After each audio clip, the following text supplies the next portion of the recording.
Everyone student good afternoon.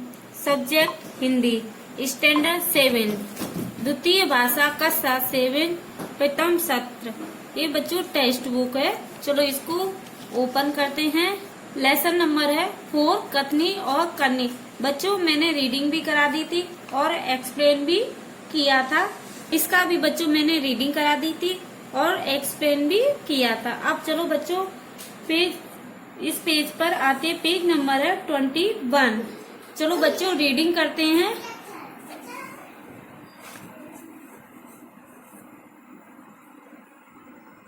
सज्जन ने scooter वाहन खड़ा करने के स्थान पर ले जाकर खड़ा किया और वापस आकर सामान खरीदने लगे। इतने में स्कूटर लेकर दुकान पर एक लड़का आया। स्कूटर दुकान के सामने खड़ा करके वह दुकान के अंदर चला गया। इस पर उस सज्जन ने दुकानदार से कहा, पहले मैंने एक्सप्लेन किया था कि आपको समझाया था कि ये जो दुकानदार था उसने जो सामान खरीदने के लिए एक आदमी आया था उसके दुकान के सामने स्कूटर खड़ा कर दिया था। तो उस दुकानदार ने उससे कहा कि अपना स्कूटर साइड में खड़ा करो और आकर के जब सामान दुकान से लो। उतनी देर में वह क्या देखता है कि एक लड़का आया, दुकान के सामने स्कूटर खड़ा किया और वह दुकान के अंदर चला गया। तो उस सज्जन आदमी ने दुकानदार से कहा, आपने इसे मना नहीं किया, आपने इससे लड़के से क्यों नहीं मना किया? वह बोला, वो यह तो मेरा बेटा है। उस दुकानदार ने उस सज्जन आदमी से कहा, यह तो मेरा लड़का है। लोग ऐसे भी होते हैं जो आदर्श की बातें करते हैं। कुछ लोग मनुष्य ऐसे होते हैं जो कितनी ही आदर्श की बातें करते हैं कि लेकिन जब उन्हें अपनाना पड़े तो वे आदर्श भूल जाते हैं। जब ये रूल्स को अपनाना पड़े ना तो वह सब भूल जाते हैं और वह काम नहीं करते हैं और दूसरे को से कहते हैं कि ऐसा काम करो जिससे कि आदर्श बनो। लेकिन उस दुकानदार आदमी ने ऐसा नहीं किया। उसने क्या किया, उस सज्जन का स्कूटर तो साइड में खड़े करने को बोल दिया, लेकिन खुद का लड़का था उसे दुकान के सामने स्कूटर खड़ा करने से मना नहीं किया। एक दिन एक सज्जन के घर उनके मित्र मिलने आए। दोनों मित्र बातचीत के मग्न थे कि वे किसी ने दरवाजा खटखटाया। दो मित्र थे, आपसी में बातें कर रहे थे और अचानक से आकर किसी ने दरवाजा को खटखटाया। उन्होंने खिड़की से झांक कर देखा। उन्होंने विंडो से बाहर देखा। बाहर मकान मालिक खड़ा था। बाहर कौन था? मकान मालिक खड़ा हुआ था, जो पिछले 4 माह का किराया मांगने बार बार आ रहा था। 4 महीने से उस इंसान ने मकान का भाड़ा भी नहीं और बार बार मकान मालिक आकर के भाड़ा मांग रहा था और वह आदमी नहीं दे रहा था। उन्होंने अपने बच्चे को समझाकर बाहर भेजा। उस आदमी ने अपने बच्चे को बुलाया और उसको समझा करके बाहर भेज दिया।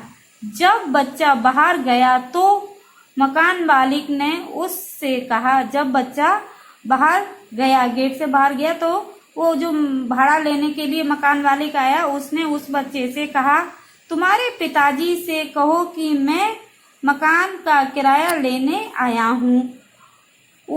अपने पिताजी से जाकर के कहो कि मैं मकान का किराया लेने के लिए आया हूँ। मकान मालिक ने उस बच्चे से कहा। बच्चे ने तपाक से जवाब दिया। बच्चे ने तुरंत आंसर दिया।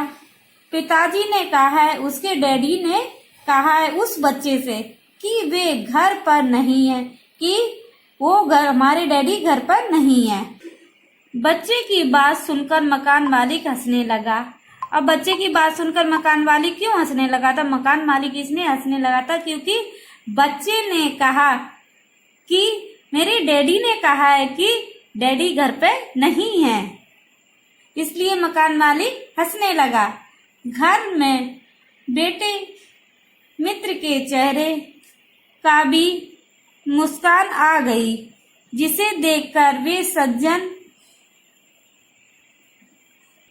पानी पानी हो गए। उसके डैडी यह बात सुनकर के बिल्कुल पानी पानी हो गए, बल्कि शर्मा गए, क्योंकि बच्चे ने ऐसा कह दिया ना कि मेरे डैडी ने कहा है कि कह दो मैं घर पे नहीं हूँ।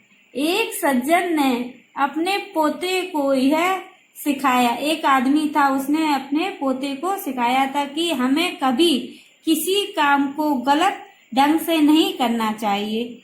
बच्चों, ज्यादातर पेरेंट्स यही सिखाते हैं और दादा दादी सिखाते हैं कि हमें अच्छी शिक्षा लेनी चाहिए, कभी गलत रास्ते पर नहीं चलना चाहिए और कभी झूठ भी नहीं बोलना चाहिए। सदा अपनी बारी की प्रतीक्षा करनी चाहिए, हमेशा अपनी बारी की प्रतीक्षा करनी चाहिए कि कब मेरा नंबर आएगा। एक दिन की बात है, वे जल बिजली के बिल जमा करने गए। एक आदमी था, वह बिजली का बिल जमा करने के लिए गए। साथ में उनका 8 वर्षीय पोता भी था, साथ में उनके साथ 8 वर्ष का पोता था। बिल जमा कराने वालों की लंबी कतार देखकर वे कोई उपाय सोचने लगे। वो दादाजी थे ना, लंबी कतार बिल की लगी हुई थी जमा करने की। वह सोचने लगे कि ऐसा कुछ सलूशन निकाला जाए कि बिल भी जल्दी जमा हो जाए और लाइन में भी ना खड़ा होना पड़े। उन्होंने खड़े हुए लोगों को ध्यान से देखा, जो लाइन में खड़े हुए हैं ना, तो ये दादाजी है ना, इन्होंने ध्यान से देखा। आगे ही एक परिचित व्यक्ति खड़ा दिखाई दिया। आगे लाइन में एक उनका जान पहचान वाला आदमी खड़ा हुआ लाइन में दिखाई दिया। वे तुरंत उसके पास पहुंच गए और बोले, बेटा ये बिल तुम घर पर ही भूल आए। बेटा ये बिल था ना, आप घर पर ही छोड़ करके आ गए। लो इसको भी जमा करा दो, लो इस बिल को भी आप जमा करा दो। वह व्यक्ति कुछ बोले उससे पहले ही बिल व राशि उसके हाथ में थमा दी। उससे पहले वो व्यक्ति बोलता दादाजी से, उससे पहले ही उन्होंने लाइट बिल और उन पैसे हाथ में थमा दिए और एक तरफ जाकर खड़े हो गए और एक तरफ जाकर के वो खड़े हो जाते हैं। पोता बार बार कहने लगा, जो दादाजी के साथ उनका नाती था, वह बार बार कह रहा था, दादाजी लाइन में लगिए ना, दादाजी लाइन ये लगी है, उस लाइन में लगो ना। उसकी बात सुनकर लोग हंसने लगे।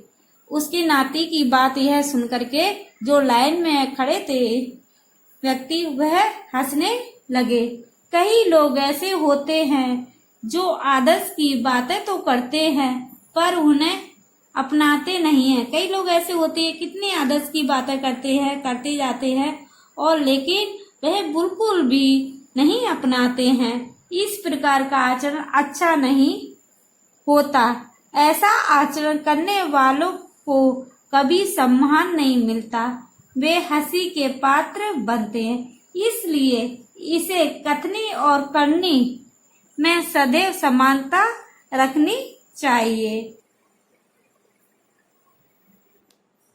बच्चों, हम जो कहते हैं वही हमें करना चाहिए, नहीं तो हम हंसी के पात्र बन जाते हैं।